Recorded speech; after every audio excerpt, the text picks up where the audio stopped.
ಎಲ್ರಿಗೂ ನಮಸ್ಕಾರ. ಪುಷ್ಪಾ ಶೆಟ್ಟಿಸ್ ಕುಕಿಂಗ್ ಡೈರಿಗೆ ಸ್ವಾಗತ. ನಾನಿವತ್ತು ಅಂಜಲ್ ಕರಿಯನ್ನು ಮಾಡೋಣ ಅಂತಿದ್ದೀನಿ. ಅದಕ್ಕೆ ನಾನಿಲ್ಲಿ ಒಂದು ಅರ್ಧ kg ಅಂಜಲ್ ಮೀನನ್ನ ಚೆನ್ನಾಗಿ ಉಪ್ಪು ಮತ್ತು ಅರಿಶಿನ ಹಾಕಿ ತೊಳೆದು ಸ್ವಲ್ಪ ಉಪ್ಪು ಹಾಕಿ ಮ್ಯಾರಿನೇಟ್ ಮಾಡಲಿಕ್ಕೆ ಇಟ್ಟಿದ್ದೀನಿ.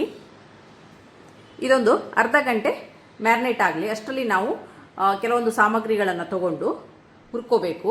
ಅದಕ್ಕೆ ಈಗ ಏನೇನು ಬೇಕಂತ ನೋಡೋಣ.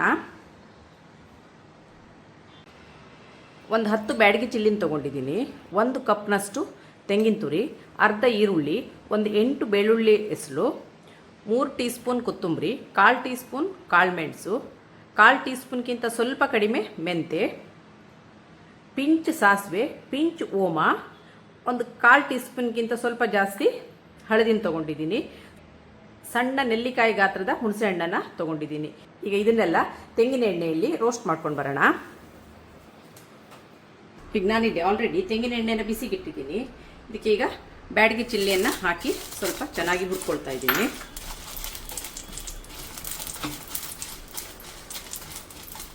ಚೆನ್ನಾಗಿ ರೋಸ್ಟ್ ಆಗಲಿ ಮೆಣಸು. ಇಲ್ಲಿ 1/4 ಟೀ ಸ್ಪೂನ್ ಆಗುವಷ್ಟು ಮೆಂತೆನ ಹಾಕಿ ಹುರಿತಾ ಇದ್ದೀನಿ.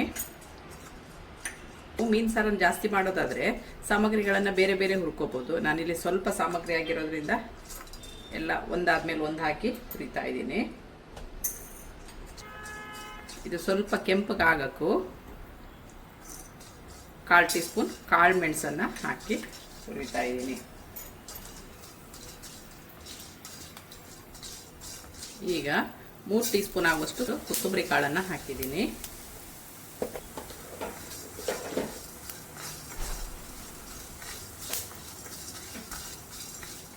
ಈಗ ಕೊತ್ತಂಬರಿ ಹುರಿದಾಗ್ತಾ ಬಂದಿದೆ.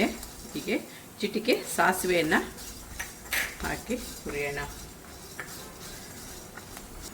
ಈಗ ಸಾಸಿವೆ ಚಟಪಟ ಅಂತ ಇದೆ. ಈಗ ಚಿಟಿಗೆ ಓಮವನ್ನು ಹಾಕಿ ಹುರ್ಕೊಳ್ತಾ ಇದ್ದೀನಿ. ಈಗ ಗ್ಯಾಸನ್ನು ಆಫ್ ಮಾಡೋಣ. ಈಗ ಇದನ್ನು ಒಂದು ಪಾತ್ರೆಗೆ ಟ್ರಾನ್ಸ್ಫರ್ ಮಾಡಿಕೊಂಡು ಇದೇ ಬಾಂಡಿಗೆ ಈರುಳ್ಳಿ ಬೆಳ್ಳುಳ್ಳಿಯನ್ನು ಹಾಕಿ ಹುರಿಯೋಣ. ಈಗ ತಗೊಂಡಂಥ ಈರುಳ್ಳಿ ಬೆಳ್ಳುಳ್ಳಿನ ಸ್ವಲ್ಪ ಹುರ್ಕೊಂಡಿದ್ದೀನಿ. ಈಗ ಇದು ತಣ್ಣಗಾಗಲಿ. ಈಗ ಹುರಿದಂಥ ಸಾಮಗ್ರಿಗಳನ್ನೆಲ್ಲ ನುಣ್ಣಿಗೆ ರುಬ್ಕೊಂಬರೋಣ. ವೀಕ್ಷಕರೇ, ಈಗ ಹುರಿದಂಥ ಸಾಮಗ್ರಿಗಳೆಲ್ಲ ತಣ್ಣಗಾಗಿದೆ. ಇದನ್ನ ಗ್ರೈಂಡ್ರಿಗೆ ಹಾಕಿ ರುಬ್ಬೋಣ. ತೆಂಗಿನ ತುರಿನ ಹಾಕ್ತಾ ಇದ್ದೀನಿ. ಸ್ವಲ್ಪ ಹಳದಿನ ಹಾಕಿ ನುಣ್ಣಿಗೆ ರುಬ್ಕೊಂಬರೋಣ.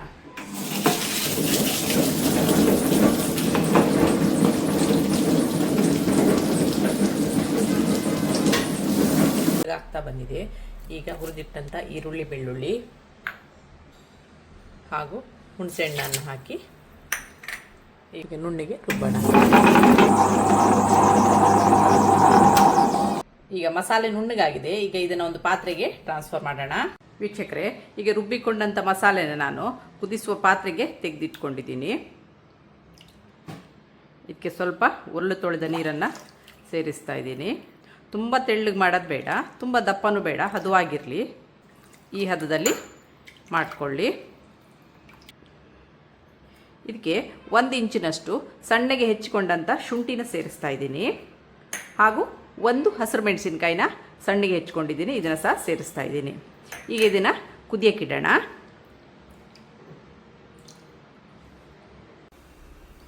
ಈಗ ಕುದಿಯಕ್ಕಿಟ್ಟ ಮಸಾಲೆ ಕುದಿಲಿಕ್ಕೆ ಶುರುವಾಗಿದೆ. ಈಗ ಮಸಾಲೆಗೆ ಬೇಕಾಗುವಷ್ಟು ಉಪ್ಪನ್ನು ಹಾಕೋಣ. ಉಪ್ಪನ್ನು ನೋಡಿ ಹಾಕ್ಕೊಳ್ಳಿ, ಯಾಕಂದರೆ ಫಿಶ್ ಮ್ಯಾರಿನೇಟ್ ಮಾಡುವಾಗ ಉಪ್ಪನ್ನು ಹಾಕಿರ್ತೀವಿ. ಹಾಗಾಗಿ ಸಾರಿಗೆ ಉಪ್ಪನ್ನು ಹದವಾಗಿ ಹಾಕಿ. ಈಗ ಮೀನಿನ ಸಾರು ಕುದೀತಾ ಇದೆ. ಈಗ ಮ್ಯಾರಿನೇಟ್ ಮಾಡಿಟ್ಟಂಥ ಮೀನನ್ನು ಒಂದೊಂದೇ ಸಾರಿಗೆ ಹಾಕೋಣ.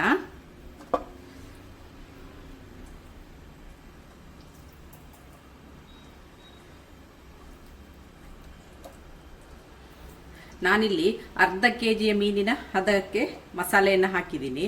ನಾನಿಲ್ಲಿ ಜೀರಿಗೆಯನ್ನು ಉಪಯೋಗಿಸಿಲ್ಲ, ಬೇಕಾದರೆ ನೀವು ಹಾಕ್ಕೋಬೋದು.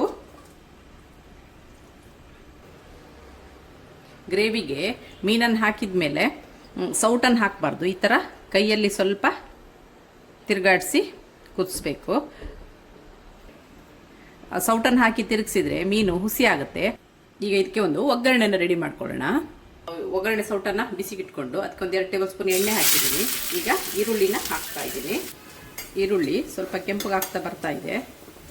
ಕುದಿಯುವಾಗ ನಾನು ಈರುಳ್ಳಿನ ಹಾಕಿಲ್ಲ. ಈಗ ಒಗ್ಗರಣೆಗೆ ಹಾಕ್ತಾ ಇದ್ದೀನಿ. ಈರುಳ್ಳಿ ಈಗ ಕೆಂಪಗಾಗ್ತಾ ಬರ್ತಾ ಇದೆ. ಈ ಹಂತದಲ್ಲಿ ಸ್ವಲ್ಪ ಕರಿಬೇವನ್ನು ಇದಕ್ಕೆ ಸೇರಿಸ್ತಾ ಇದ್ದೀನಿ.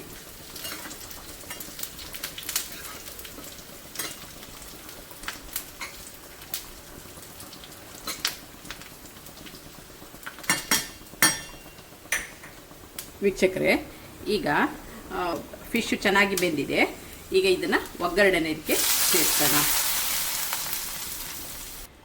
ವೀಕ್ಷಕರೇ, ಇದಾಗಿರುತ್ತೆ ನನ್ನ ಡೈರಿಯ ಇವತ್ತಿನ ರೆಸಿಪಿ.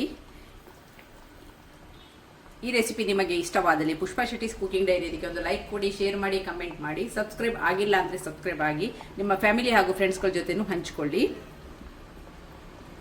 ಪಕ್ಕದಲ್ಲಿರೋ ಬೆಲ್ ಐಕಾನ್ನ ಪ್ರೆಸ್ ಮಾಡೋಕ್ಕೆ ಮರಿಬೇಡಿ. Thanks for watching. ಇಲ್ಲಿ ನಾನು ಜೀರಿಗೆನ ಉಪಯೋಗಿಸಿಲ್ಲ, ನೀವು ಬೇಕಾದರೆ ಹಾಕ್ಕೋಬೋದು.